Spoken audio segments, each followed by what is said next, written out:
Welcome दोस्तों। आज हम देखेंगे यूपीपीसीएल का पेपर। ये सब इंजीनियर का पेपर है, जूनियर इंजीनियर जेई का पेपर है। ठीक है दोस्तों, 2017 का पेपर है ये। और इस पेपर में देखेंगे हम junior engineer trainee electrical engineering से रिलेटेड। और ये यूपीपीसीएल 2017 का पेपर है दोस्तों। इस पेपर का टोटल एनालिसिस करेंगे हम। फर्स्ट क्वेश्चन है, उभर आधा ट्रांजिस्टर विन्यास निम्न में से कौन से अभिलक्षणिक वक्र हैं, अर्थात कॉमन बेस ट्रांजिस्टर कॉन्फ़िगरेशन की निम्न में से कौन सी निवेश अभिलक्षणिक वक्र इनपुट कैरेक्टरिस्टिक्स कर्व इसकी बनेगी। तो ये बोला है कॉमन बेस ट्रांजिस्टर कॉन्फ़िगरेशन के लिए। तो कॉमन बेस कॉन्फ़िगरेशन में क्या होता है, इसमें ट्रांजिस्टर में इसके क्या होते हैं, तीन टांग होते हैं, हमें पता है ट्रांजिस्टर में। एक तो होता है इमीटर, दूसरा बेस और तीसरा कलेक्टर। तो दोस्तों इसमें कितने होंगे, तो उभय आधा ट्रांजिस्टर विन्यास में निम्न में से कितने अभिलक्षणिक वक्र होंगे। तो इसके बनेंगे दोस्तों 3। इसका राइट आंसर होगा 3। नेक्स्ट क्वेश्चन देखेंगे।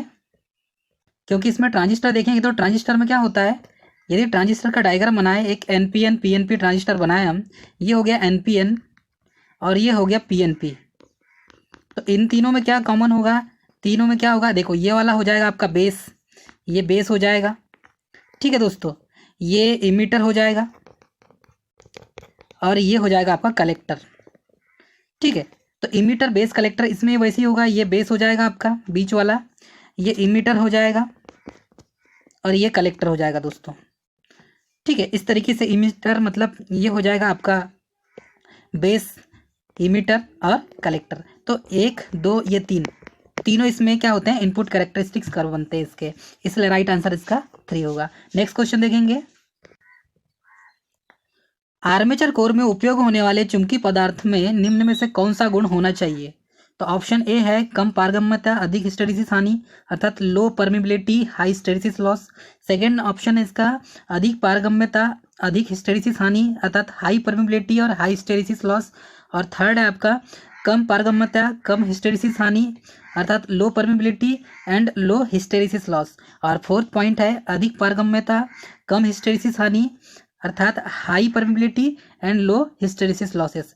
तो इसमें बोला है आर्मेचर कोर की बात की गई है, और आर्मेचर कोर में उपयोग होने वाला जो मैग्नेटिक मटेरियल है, इस मैग्नेटिक मटेरियल की बात की जा रही है दोस्तों। तो मैग्नेटिक मटेरियल के बारे में हम देखेंगे कौन सी प्रॉपर्टी होना चाहिए मैग्नेटिक मटेरियल में।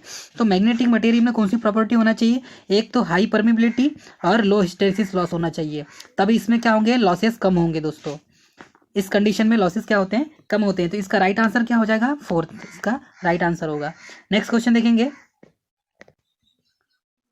3 प्रतिरोध R1 R2 R3 समांतर में अर्थात पैरेलल में कनेक्ट है। तो R1 is greater than R2 is greater than R3, तो इसका तुल्य प्रतिरोध इक्विवेलेंट रेजिस्टेंस का मान क्या होगा। तो इक्विवेलेंट जो रेजिस्टेंस होगा, देखो यहाँ पर पैरेलल में जोड़े हैं तीनों रेजिस्टेंस, तो ये एक रेजिस्टेंस हो गया, ये दूसरा रेजिस्टेंस हो गया और ये तीसरा रेजिस्टेंस हो गया दोस्तों। तीनों रेजिस्टेंस को हमने क्या किए, पैरेलल में कनेक्ट कर दिए, R1 R2 R3। तो इसका आर इक्विवेलेंट निकालेंगे हम तो क्या निकलेगा, तो आर इक्विवेलेंट निकालेंगे तो इसका देखते हैं हम। इसमें तीनों रेजिस्टेंस को यदि पैरेलल में जोड़े तो 1/R इक्वल क्या हो जाएगा, 1/R1 plus 1/R2 plus 1/R3 हो जाएगा दोस्तों। तो इसमें यदि इसका निकालेंगे हम तो आर इक्विवेलेंट क्या हो जाएगा, आर इक्विवेलेंट ये हो जाएगा आपका R/N। तो इस फार्मूले से जब निकालेंगे हम तो इसमें क्या आ जाएगा आंसर इसका दोस्तों, क्योंकि R/N है तो ये हो जाएगा R3 से कम हो जाएगा। ठीक है, क्योंकि R1 is greater than R2 is greater than R3 है, तो इसका आंसर क्या हो जाएगा, R3 से कम। ठीक है, तो इसका राइट आंसर होगा ऑप्शन 2। नेक्स्ट क्वेश्चन देखेंगे हम। द्विचुंबकीय पदार्थ अर्थात डाईमैग्नेटिक का निम्न में से क्या प्रॉपर्टी होता है। तो इसकी प्रॉपर्टी क्या होती है डाईमैग्नेटिक मटेरियल की। ऑप्शन ए है पॉजिटिव मैग्नेट अर्थात धनात्मक चुंबक, ऑप्शन बी है जीरो मैग्नेट अर्थात शून्य चुंबक, ऑप्शन सी है अनंत चुंबक अर्थात इन्फिनिटी मैग्नेट, और ऑप्शन से इसका 4 है ऋणात्मक चुंबकत्व अर्थात नेगेटिव मैग्नेट। तो यहाँ पर बात की जा रही दोस्तों डाईमैग्नेटिक मटेरियल की, डाईमैग्नेटिक मटेरियल की बात की जा रही दोस्तों। तो डाई मैग्नेटिक मटेरियल में क्या होता है इसके बारे में हम देखेंगे, क्योंकि इसकी जो प्रॉपर्टी है क्या नेगेटिव मैग्नेटिज्म में होता है या पॉजिटिव मैग्नेटिज्म में होता है या जीरो मैग्नेटिज्म में होता है, इसे हम देखेंगे इसमें। तो सबसे पहले देंगे हम डायमैग्नेटिज्म। तो डायमैग्नेटिज्म को क्या कहा जाता है दोस्तों? डायमैग्नेटिज्म को कहा जाता है प्रतिचुंबकीय। क्या कहा जाता है? प्रतिचुंबकीय। तो प्रतिचुंबकीय जो पदार्थ होते हैं ये कैसे होते हैं? ये इसकी जो प्रॉपर्टी होती है, अर्थात मैग्नेटिक फील्ड में रखे जाने पर फील्ड के विपरीत दिशा में इसमें क्या था, चुंबकित हो जाते हैं ये। तो फील्ड के विपरीत दिशा में चुंबकित होंगे तो इनकी प्रॉपर्टी क्या हो जाएगी? निगेटिव हो जाएगी कि नहीं? तो इनकी प्रॉपर्टी हो जाएगी नेगेटिव, मतलब ये विपरीत दिशा में मैग्नेटाइज हो जाते हैं। कौन सी दिशा में? विपरीत दिशा में मैग्नेटाइज होते हैं। इनकी प्रॉपर्टी होती है कि विपरीत दिशा में मैग्नेटाइज हो जाते हैं ये। तो मैग्नेटाइज विपरीत दिशा में हो जाते हैं तब की कंडीशन में क्या होता है, इसमें निगेटिव प्रॉपर्टी होती है। तो ये निगेटिव मैग्नेटिज्म हो जाते हैं, इसीलिए इन्हें प्रतिचुंबकीय पदार्थ भी कहा जाता है। तो प्रतिचुंबकीय पदार्थ में कौन कौन से मटेरियल का नाम आता है, यहाँ पर यदि देखेंगे हम इसमें, तो ये यदि इसको एक डायग्राम में शो करूँ मैं, ठीक है, ये एक डायग्राम है और ये चुंबक है N और S, ये दो ध्रुव चुंबक है, ठीक है। तो ये N पोल हो गया और ये S पोल हो गया दोस्तों, N पोल S पोल। इसमें क्या हो जाएगा, यदि इस चुंबक को हमने रखे, ये डायमैग्नेटिक मटेरियल है, ठीक है, इस चुंबक को रखे हमने, इस चुंबक के बार को, ये चुंबक का बार है, जब इसको रखेंगे तो क्या हो जाएगा, ये इन दोनों के बीच में क्या हो जाएगा, विपरीत दिशा में मैग्नेटाइज हो जाएगा, इसको मैग्नेटाइज करेगा विपरीत दिशा में, इसीलिए इसकी प्रॉपर्टी होती है नेगेटिव मैग्नेटिज्म मटेरियल होता है, ठीक है। इसमें कौन कौन से मटेरियल होते हैं? Bismuth, zinc, copper, silver, gold, इन मटेरियल का यूज़ किया जाता है दोस्तों। तो इसकी बेसिक प्रॉपर्टी जो है, ये म्यू आर इक्वल होता है less than slightly less than 1 and negative. ये प्रॉपर्टी होती है दोस्तों, slightly less than 1 and negative. इस प्रॉपर्टी के कारण ये प्रतिकर्षण करता है। नेक्स्ट क्वेश्चन देखेंगे दोस्तों। नेक्स्ट क्वेश्चन है, with the same maximum voltage between conductor, the ratio of volume of copper required in 3-phase wire system and 1-phase 2 wire system is। तो 3 phase 4 वायर तंत्र में विद्युत प्रदान यदि हम उसमें सप्लाई देते हैं तो उसमें क्या होगा? तो इसका जो है सिंगल फेस, एक तो 3 फेस की बात की जा रही है और सिंगल फेस की बात करी जाए तो सिंगल फेस वायर सिस्टम और 3 फेस वायर सिस्टम में ये जो कंडक्टर का है, मतलब इसका रेशियो ऑफ वॉल्यूम कंडक्टर है, मतलब ये कंडक्टर का जो आयतन है उस पर डिपेंड किस पर होगा। तो इसके बारे में यदि हम देखेंगे तो with the same maximum voltage between conductor the ratio of the volume of copper required. तो इसका राइट आंसर होगा दोस्तों ऑप्शन 4, 3/4। क्यों? क्योंकि यदि 3 फेस में है, 3 फेस 4 वायर और एक सिंगल फेस, तो सिंगल फेस में तो 2 वायर फेस और न्यूट्रल होगा, लेकिन 3 फेस 4 वायर में RYB और न्यूट्रल होगा दोस्तों। तो इसमें रिक्वायर्ड जो होता है मटेरियल, तो इस हिसाब से हम देखेंगे यहाँ पर, तो इसका राइट आंसर क्या हो जाएगा दोस्तों? Option 4 is an right answer. Next question देखेंगे, 3 फेस 4 वायर तंत्र में विद्युत प्रदान करने हेतु 3 फेस ट्रांसफार्मर का संबंध कैसा होगा? ऑप्शन देखेंगे, स्टार स्टार। तो स्टार स्टार कैसा बनेगा? ये इस टाइप से स्टार स्टार हो गया। सेकंड हो गया आपका डेल्टा डेल्टा, तो ये आपका डेल्टा डेल्टा हो गया सेकंड ऑप्शन। थर्ड है डेल्टा डेल्टा और सेकंड क्या है? स्टार डेल्टा, तो सेकंड हो गया ये स्टार डेल्टा। और फोर्थ क्या है आपका? डेल्टा स्टार, तो ये डेल्टा स्टार हो गया दोस्तों। तो 3 फेस 4 वायर सिस्टम की बात की जा रही है यहाँ पर, है ना। अब 3 फेस 4 वायर सिस्टम में यदि सप्लाई देंगे हम 3 फेस ट्रांसफार्मर का कनेक्शन कैसा होगा? तो जैसे कि हम, ये ट्रांसफार्मर हो गया आपका प्राइमरी और ये ट्रांसफार्मर की सेकेंडरी हो गई। तो जैसे ही आप सप्लाई देंगे, यदि ये स्टार स्टार कनेक्शन है तो इसमें 3 फेस 4 वायर निकलेंगे, क्योंकि एक न्यूट्रल का होगा, है कि नहीं। तो जब 3 फेस 4 वायर सिस्टम में जब ट्रांसफार्मर को सप्लाई देंगे तो ये कैसा कनेक्शन होगा? एक तो डेल्टा स्टार कनेक्शन होगा दोस्तों, क्योंकि इनपुट जो आएगा वो डेल्टा कनेक्शन के लिए प्राइमरी डेल्टा और सेकेंडरी क्या हो जाएगा आपका? स्टार का हो जाएगा। क्यों? क्योंकि प्राइमरी में जो निकलेगा, प्राइमरी में आप जो सप्लाई जाएगा वो 3 फेज जाएगा RYB का, लेकिन सेकेंडरी में क्या होगा दोस्तों? तो ये प्राइमरी क्या है आपका? डेल्टा में है, सेकेंडरी क्या है आपका? स्टार में होगा, क्योंकि स्टार होगा तो 3 फेज निकलेंगे और एक चौथा न्यूट्रल भी निकलेगा दोस्तों। चौथा क्या निकलेगा आपका? न्यूट्रल, ठीक है। तो इस तरीके से हम समझ सकते हैं इसमें। तो बेसिकली ये जो है 3 फेस 4 वायर, तो 3 फेस 4 वायर में RYB एंड एक न्यूट्रल। तो इस तरीके से ये डेल्टा हो जाएगा आपका और ये स्टार हो जाएगा। तो ये प्राइमरी में डेल्टा कनेक्शन और सेकेंडरी में स्टार कनेक्शन, तो ये सेकेंडरी का होगा दोस्तों। इस तरीके से हम इसे समझ सकते हैं। नेक्स्ट क्वेश्चन देखेंगे हम। नेक्स्ट क्वेश्चन देखेंगे दोस्तों हम। नेक्स्ट क्वेश्चन क्या बोल रहा है, एक ट्रांसफार्मर अधिकतम दक्षता पर कार्य कर रहा है, तो लौह हानि 1000 वाट है, तो ताम्र हानि कितनी होगी। अब दोस्तों ये क्वेश्चन है लॉजिकल क्वेश्चन। ये जो न्यूमेरिकल क्वेश्चन है ये लॉजिकल क्वेश्चन होता है। क्या होता है, कंडीशन फॉर मैक्सिमम एफिशिएंसी। तो मैक्सिमम एफिशिएंसी की कंडीशन में क्या होता है, तो मैक्सिमम एफिशिएंसी की कंडीशन में copper loss equal iron loss होता है। Copper loss equal iron loss होता है दोस्तों। तो copper loss equal iron loss होने के कारण क्या हो जाएगा, हमें पता है। यहाँ पर क्या बोला है, मैक्सिमम एफिशिएंसी की बात की जा रही है।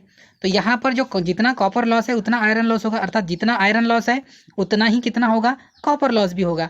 तो यदि आयरन लॉस कितना है, 1000 वाट है, तो कॉपर लॉस भी कितना हो जाएगा, 1000 वाट ही हो जाएगा। तो इसका आंसर क्या होगा दोस्तों, इसका आंसर होगा ऑप्शन ए, 1000 वाट। ठीक है दोस्तों, ये कॉन्सेप्ट आपको समझ में आ गया, क्योंकि मैक्सिमम एफिशिएंसी कंडीशन में क्या होता है, कॉपर लॉस आयरन लॉस के इक्वल होता है दोस्तों। ठीक है, नेक्स्ट क्वेश्चन देखेंगे हम। नेक्स्ट क्वेश्चन देखेंगे हम। एक स्थायी चुंबक चलित कुंडली मापन यंत्र अर्थात permanent magnet moving coil instrument की संदर्भ चलित लौह मापन यंत्र अर्थात मूविंग आयरन इंस्ट्रूमेंट से अधिक उपयोगी होता है। तो हमें पता है एक परमानेंट मैग्नेट टाइप का इंस्ट्रूमेंट होता है, ठीक है, और एक होता है आपका MI टाइप का मूविंग आयरन, और एक होता है MC टाइप का, मतलब एक होता है मूविंग कॉइल, ऐसा बोल सकते हैं हम। एक मूविंग कॉइल टाइप का होता है और दूसरा होता है मूविंग आयरन टाइप का होता है दोस्तों। दो टाइप के इंस्ट्रूमेंट अक्सर यूज़ किए जाते हैं।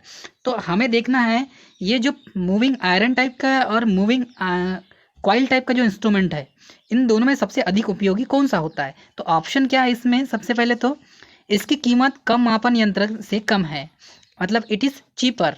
और सेकंड क्या है, यह सारी आवृत्ति पर उपयोग किया जा सकता है, it can be used for all frequencies.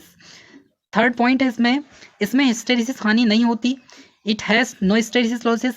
Fourth point है, इसमें घूर्णन बल अर्थात वजन का जो अनुपात है वो कम होता है, it has lower torque weight ratio. तो इसका राइट आंसर क्या होगा दोस्तों, इस क्वेश्चन का राइट आंसर होगा ऑप्शन 3, क्योंकि इसमें हिस्टेरिसिस हानि नहीं होती। तो परमानेंट मैग्नेट जो है, परमानेंट मैग्नेट मूविंग कॉइल मतलब कि MI टाइप का जो इंस्ट्रूमेंट है इसकी बात की जा रही है, और सेकंड है मूविंग आयरन टाइप का। तो यहाँ पर मूविंग कॉइल टाइप का अर्थात MC टाइप का यूज़ किया जा रहा है, और यहाँ पर MI टाइप का, यहाँ पर MI टाइप का बोला गया है।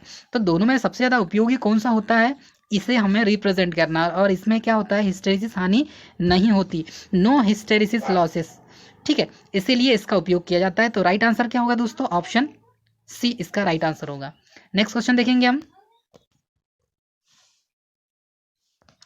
किसी ट्रांजिस्टर में अल्फा गामा अल्फा बीटा के बीच का संबंध किस सूत्र द्वारा ज्ञात किया जा सकता है, अल्फा और बीटा का सामान्य प्रचलित अर्थ क्या है। तो दोस्तों हमने ट्रांजिस्टर में अल्फा और गामा, ठीक है, और बीटा, अल्फा बीटा गामा इन तीनों का हमने रिलेशन का फार्मूला देखा है। तो इस फार्मूले से हम इसको रिप्रेजेंट करेंगे दोस्तों कि अल्फा का फार्मूला क्या होता है, बीटा का फार्मूला क्या होता है। तो अल्फा और बीटा का सामान्य प्रचलित अर्थ क्या होता है, हम ये देखेंगे। चार ऑप्शन देखते हैं पहले। सबसे पहले देखेंगे हम क्या लिखा है, option A beta equal alpha upon 1 minus alpha, ठीक है, बीटा क्या लिखा है, beta equal alpha upon 1 minus alpha. क्या ये फार्मूला आपको यदि याद होगा तो ये सही है, क्या और ऑप्शन है इसमें देखते हैं वो सही है, ये देखेंगे दोस्तों हम। इसका सेकेंड ऑप्शन है alpha equal beta upon 1 minus beta.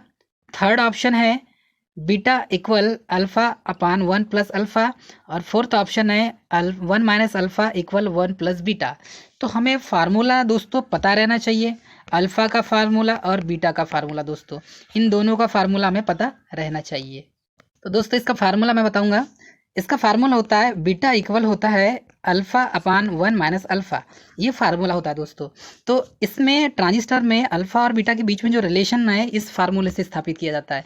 तो इसमें अल्फा और बीटा के बीच में जो सामान्य जो अर्थ होता है beta equal alpha upon 1 minus alpha, ये फार्मूला यूज़ किया जाता है दोस्तों। तो इसका राइट आंसर हो जाएगा ऑप्शन ए, ठीक है, सही है इसका answer option A. Next question देखेंगे हम।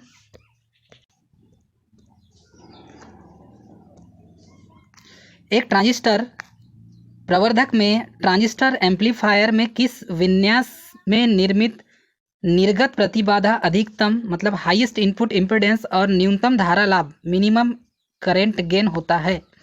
तो ऑप्शन ए है केवल उभय संग्रही विन्यास में common collector configuration only. Option B है केवल उभय उत्तेजक विन्यास में कॉमन एमीटर कॉन्फ़िगरेशन ओनली।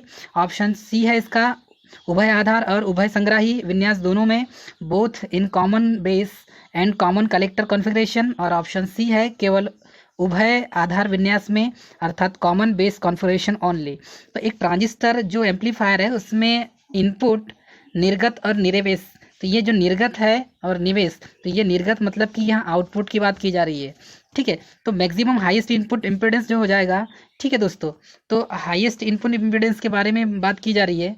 तो यहाँ पर जो इनपुट दे रहे हैं इसको, ठीक है, और तो उसके कारण जो न्यूनतम जो लाभ होगा मतलब मिनिमम करंट गेन होगा वो कितना होगा और किसके बेस पर होगा ये पूछा गया है।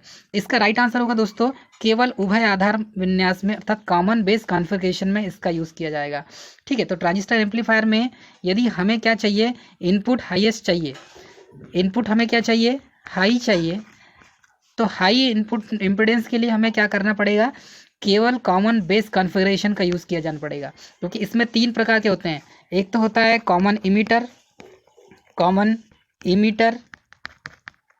कॉमन बेस और कॉमन कलेक्टर, ठीक है दोस्तों।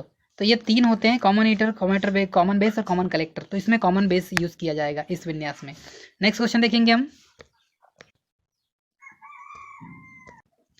एक तुल्यकारक मोटर सामान्य उत्तेजन परिस्थितियों में भार में वृद्धि पर निम्न से किसके बढ़ने पर स्वयं को नियंत्रित करती है?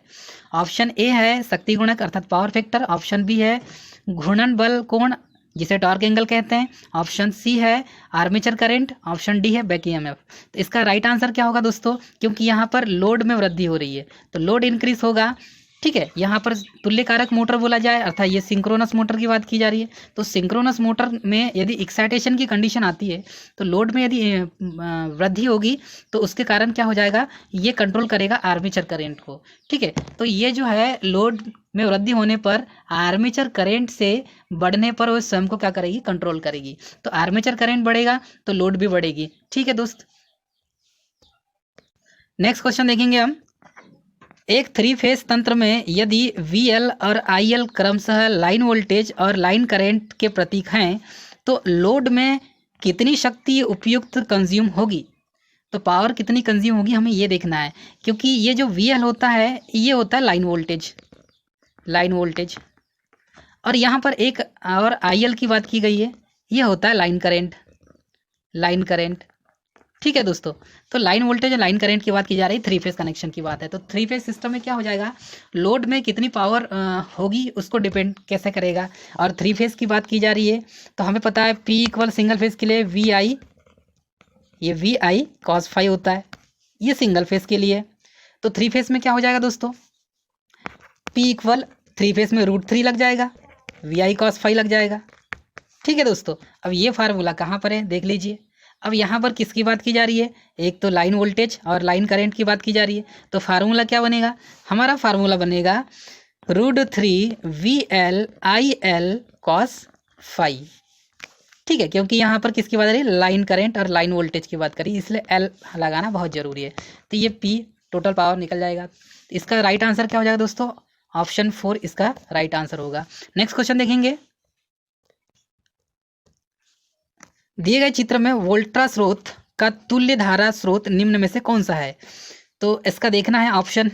तो डायग्राम में ये जो चित्र है, ये चित्र इसमें शो किया नहीं गया है या शो भी किया गया होगा तो बहुत छोटा सा शो किया गया है, क्योंकि ये कंप्यूटराइज आजकल जो पेपर होते हैं वो कंप्यूटर में होते हैं और ये कंप्यूटर की शीट में है, इसलिए इसका राइट आंसर क्या दिया है दोस्तों, ऑप्शन 2 दिया है। तो इसमें डायग्राम हमको देखना पड़ेगा, ठीक है, तब हम इसमें आकलन कर सकते हैं। नेक्स्ट क्वेश्चन देखेंगे हम। सब स्टेशन में प्रग्राही अर्थात लाइटनिंग अरेस्टर किधर जुड़ा रहता है? ऑप्शन ए है फर्स्ट ऑप्शन फेजों के अक्रॉस, ऑप्शन 2 है लाइन और भूमि के across the line and earth, दोनों लाइनों के अक्रॉस टू लाइंस, और फोर्थ पॉइंट लिखा है फेज और न्यूट्रल के अक्रॉस फेज एंड न्यूट्रल। तो इसका राइट आंसर दोस्तों क्या होगा? अब यहाँ पर बात की जा रही लाइटनिंग अरेस्टर की बात की जा रही, अर्थात तड़ित चालक की बात की जा रही। और तड़ित चालक बेसिकली जो होता है, जब लाइटनिंग होती है ट्रांसमिशन लाइन में या सब स्टेशन में लाइटनिंग होती है, अर्थात बिजली कड़कती है, तब की कंडीशन में क्या होता है, ये लाइटनिंग अरेस्टर जो एक्स्ट्रा वोल्टेज उस जितने भी चार्ज उस पर फ्लो हो रही है सब स्टेशन के टावर्स पर और कंडक्टर्स पर, उसको क्या करती है, ये डायरेक्ट ग्राउंड करती है। ठीक है दोस्तों, तो ये डायरेक्ट ग्राउंड करेगी अर्थात अर्थ करेगी। तो अर्थ करेगी तो क्या हो जाएगा, ये जो अपना सब स्टेशन है ये प्रोटेक्शन प्रोवाइड के रूप में इसका यूज़ होता है, मतलब यहाँ पर सुरक्षा प्रोवाइड कर दी जाएगी। तो ये लाइटनिंग अरेस्टर क्या करता है, प्रोटेक्शन प्रोवाइड करने का काम करता है। तो ये किस और किसके बीच में होगी, एक तो लाइन और किसके बीच में, अर्थ के बीच होंगे, क्योंकि यहाँ पर अर्थ का बहुत बड़ा महत्व है। तो ये लाइन और अर्थ के बीच में होगी, तो इसका ऑप्शन 2 सही होगा दोस्तों, लाइन और अर्थ के बीच में। नेक्स्ट क्वेश्चन देखेंगे हम। नेक्स्ट क्वेश्चन में कह रहा है घरेलू संस्थापन डोमेस्टिक इंस्टॉलेशन का आकलन एस्टीमेट बनाते समय भार का आकलन किस आधार पर किया जाता है? तो घर में डोमेस्टिक वायरिंग की जाती है, यदि आपके घर में डोमेस्टिक वायरिंग की जाएगी तो डोमेस्टिक वायरिंग के लिए हम क्या देखते हैं, सबसे पहले देखते हैं हम लोड कितना है। ठीक है दोस्तों, तो डोमेस्टिक इंस्टॉलेशन के लिए आकलन एस्टीमेट बनाने के लिए हम क्या करते हैं, सबसे पहले लोड का आकलन करते हैं कि आपके घर में लोड कितना है। तो इसका ऑप्शन देख लेंगे हम। इसका फर्स्ट ऑप्शन है दोस्तों सारे भारों के योग का 2 गुना। ऑप्शन 2 है सारे विद्युत उपकरणों का निर्धारण का केवीए में योग, total of the rating of the electrical fitting in KVA. Third है सारे विद्युत उपकरणों के निर्धारण का किलोवाट में योग। और फोर्थ लिखा है सारे विद्युत उपकरणों के निर्धारण का औसत average of the rating of electrical fittings. तो इसका राइट आंसर क्या हो जाएगा दोस्तों, यहाँ पर हम किलोवाट में लोड देखेंगे, किस में देखेंगे, किलोवाट में। तो राइट आंसर क्या हो जाएगा, ऑप्शन 3 इसका सही होगा। तो सारे विद्युत उपकरणों के निर्धारण का किलोवाट में योग देखेंगे हम। तो total of rating of electrical fitting in kilowatt, तो टोटल ऑफ द रेटिंग हो जाएगा वो इलेक्ट्रिकल फिटिंग इन किलोवाट में होगा, मतलब किलोवाट में इसकी फिटिंग का लोड हम देखेंगे। नेक्स्ट क्वेश्चन देखेंगे हम।